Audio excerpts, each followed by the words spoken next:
Okay mga kasinsyo, mayong magandang umaga na naman.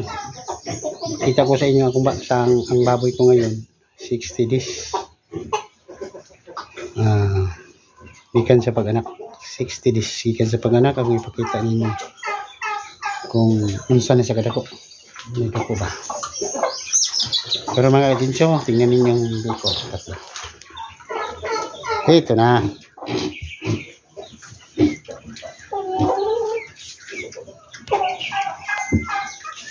Laki na yung isa.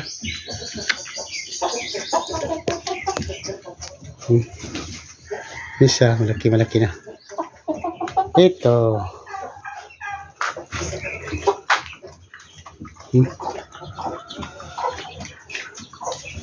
laki na.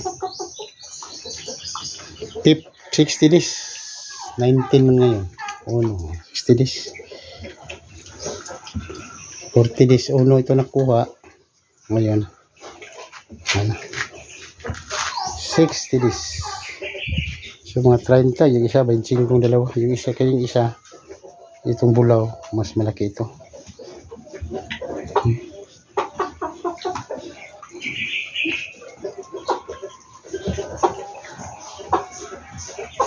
Isa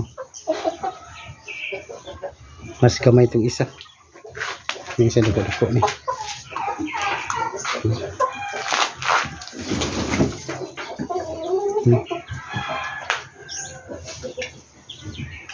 Laki-laki na.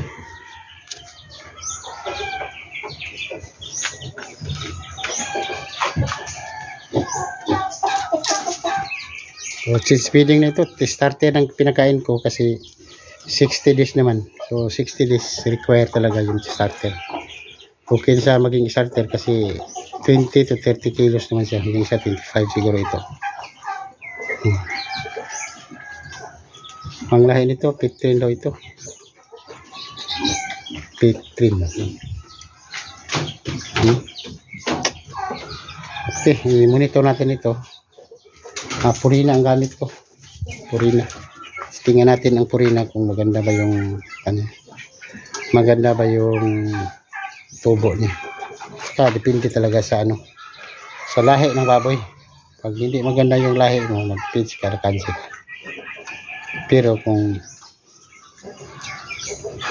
mag-native ka, huwag mong pakainin ng feeds. Tahop lang pwede. Para pwede na malit yun 20 to 35 kilos. 60 days, so 20 to 25. So, kuha agad siya sa bracket. Hanggang itong mag 40 kilos ito. Starter na. Grower.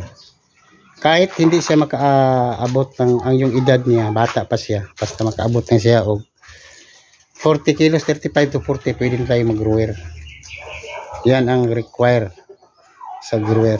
35 kilos to 40 hanggang 80, 40 hanggang 80 kilos mag-grower tayo. Kailangan finisher talaga 2 weeks o 1 week before na to ibenta. Kailangan finisher para mabigat yung baboy niyo. Okay, yan lang po mga kasinsyo. 60 days monitor natin hanggat mabenta. 28 may makuha na pa kong 4. Okay, yan lang po mga kasinsyo. Thank you.